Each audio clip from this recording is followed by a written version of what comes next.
Panginoon, ialis mo po ako sa problemado kong sitwasyon ngayon. Panginoon, salamat sa biyaya mo palagi. Alam po namin na ito ay bago tuwing nagsisimula ang araw namin. At alam po namin na hindi mo kami bibiguin, Lord. Thanks for always being there. Thanks for always being my helping hand. Sa lahat ng oras na kailangan ko ang biyaya mo, Panginoon.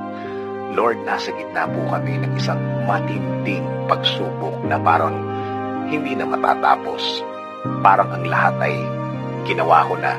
Parang ang lahat ay naisip ko na. Pero wala pa rin pong nangyayari. Panginoon, tulad ng sinabi mo, sa iyo magtiwala, sa iyo maniwala. Dahil ang iyong plano, Panginoon, ay makakabuti sa lahat ng anak mo.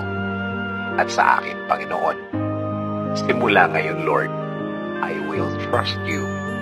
I will believe in you na lahat ng ito'y lilipas. Ang lahat ng problema ko ay masasagot mo, Panginoon. Hindi na po ako mag-aalala. Hindi na po ako magiging worried sa bawat oras.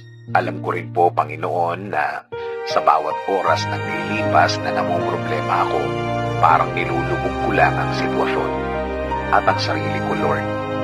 From now on, ibibigay ko na ito sa iyo lahat.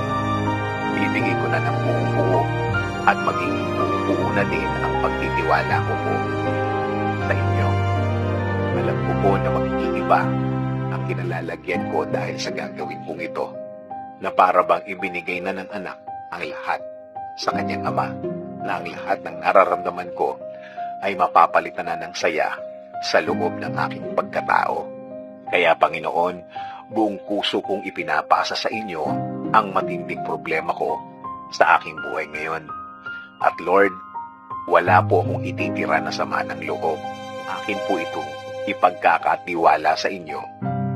Panginoon, alam ko po na magugulat ang lahat ng tao sa aking paligid. Alam ko po na mamamangha sila sa gagawin niyo pong pagtulong sa akin. Malalaman po nila na lahat ay posible sa inyo, Panginoon. Tuluyan niyo nang pasukin ang aming mga buhay. Tuluyan niyo na po kami mahalin at alagaan sa araw na ito at sa mga araw na darating, Panginoon. Alagaan niyo rin po ang aming mga pamilya, Lord. Ilayo niyo po kami sa lahat ng masama at sa lahat ng uri ng sakit. I-bless niyo rin po ng tuloy-tuloy ang aming bayan, Panginoon. Tuluyan niyo po itong pagalingin at ilayo sa mga problema. This is our prayer. In Jesus' name.